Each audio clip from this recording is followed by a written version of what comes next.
আসসালামু আলাইকুম রহমতুল্লাহ।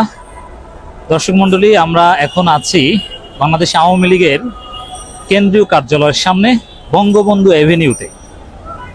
আপনাদেরকে দেখাবো যে এই বঙ্গবন্ধু এভিনিউ আওয়ামী লীগের কেন্দ্রীয় কার্যালয়, যে কার্যালয় বাংলাদেশে গত 15 বছরে ভয়াবহ দুঃশাসনের এক প্রতীক। এই কার্যালয়ের এখন অবস্থা কি, ইতিহাসের কি নির্মম পরিহাস, ইতিহাসের শিক্ষা কতটা কঠিন, আপনারা যদি একটু দেখেন যে কি অবস্থা। আমরা যদি একটু এদিকে দেখি, যে একেবারে আপনারা দেখতে পাচ্ছেন যে ভাঙা চূড়া, এখানে যত নেম প্লেট থেকে শুরু করে এখানে জন্ম মৃত্যু বা আওয়ামী লীগের কার্যালয় শেখ মুজিবের একেবারেই সব ভেঙে চুরে সব চুরমার করে দেওয়া হয়েছে। ভুতুরে পরিবেশ, কিছু গাছ ইত্যাদি ইত্যাদি। দর্শক, আমরা যদি একটু ভিতরে আসার চেষ্টা করি, একেবারে কয়লা স্তূপ, ভিতরে মনে হয় যেন যে কোনো ভুতুরে বাড়ি, মনে হচ্ছে 10-15 বছরের কোনো ধ্বংসযজ্ঞ এখানে পড়ে আছে। এই ফ্যাসিবাদের এই প্রতীক এখানে বসেই কিন্তু, এখানেই ছাত্রলীগের কেন্দ্রীয় কার্যালয়, আওয়ামী লীগের বিভিন্ন অঙ্গ সহযোগী সংগঠনের কেন্দ্রীয় কার্যালয়, এখানে বসেই তারা বিভিন্ন হত্যা, নির্যাতন, ফ্যাসিবাদের বিভিন্ন সিদ্ধান্ত বাস্তবায়ন পরিকল্পনা করতো, এবং কিছু হলেই আওয়ামী লীগের সন্ত্রাসীরা কেন্দ্রীয় কার্যালয়ের সামনে তারা প্রোগ্রাম করতো। এখন আপনাদেরকে একটা এক্সক্লুসিভ তথ্য দিই, আপনারা যদি একটু দেখেন, মানে এখানে ময়লা ফালানোর, সিটি কর্পোরেশনের ময়লা ফালানোর যে একটা জায়গা থাকে সেরকম। এবং মজার বিষয়, ভেতরে এখন পাবলিক টয়লেট। আপনারা যখন শেখ মুজিবের বাড়ির মধ্যে আমি গিয়েছিলাম, আপনাদেরকে দেখিয়েছিলাম, তখন হাজার হাজার দর্শক মন্তব্য করে দেখিয়েছিলেন, বলেছিলেন যে এই শেখ মুজিবের ধানমন্ডির 32 নম্বর বাড়ি পাবলিক টয়লেট বানানো হোক।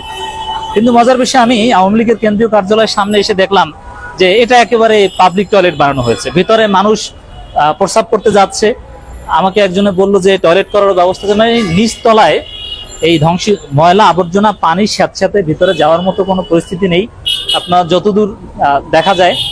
তবে বিভিন্ন রুম নাকি টয়লেট হিসেবে ব্যবহৃত হচ্ছে, প্রস্রাব করছে মানুষ, এরকম একটা অবস্থা। দর্শক, এই এটাই হচ্ছে আমাদের কাছে একটা আনন্দের বিষয় যে এই ক্ষমতার প্রতীক, এই যে আওয়ামী লীগ সেই 1971 সাল থেকেই ফ্যাসিবাদ কায়েম করেছে, বাংলাদেশটাকে ধ্বংস করেছে।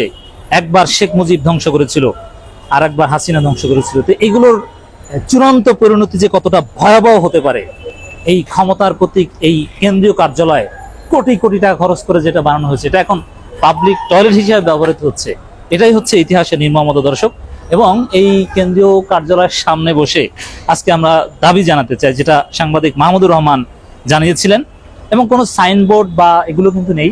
বৈষম্য বিরোধী ছাত্র আন্দোলনের ছেলেরা এখানে তাদের নিজস্ব কিছু সাইনবোর্ড বা বৈষম্য বিরোধী ছাত্র আন্দোলনের সাইনবোর্ড টানানো ছিল কিছুদিন, আমি দেখেছি, কিন্তু এখন সেটা নেই, এখন একেবারেই ধ্বংসস্তূপ। তো এখানে মাহমুদুর রহমান অলরেডি বলেছে, 7 দিনের আলটিমেটাম দিয়েছে সরকারকে, যে 7 দিনের মধ্যে ছাত্রলীগকে নিষিদ্ধ করতে হবে। এই ছাত্রলীগের মৌলিক কেন্দ্রীয় কার্যালয় কিন্তু এখানেই, যদিও ঢাকা বিশ্ববিদ্যালয় মধুর ক্যান্টিন তাদের কার্যালয় হিসেবে ব্যবহৃত হতো।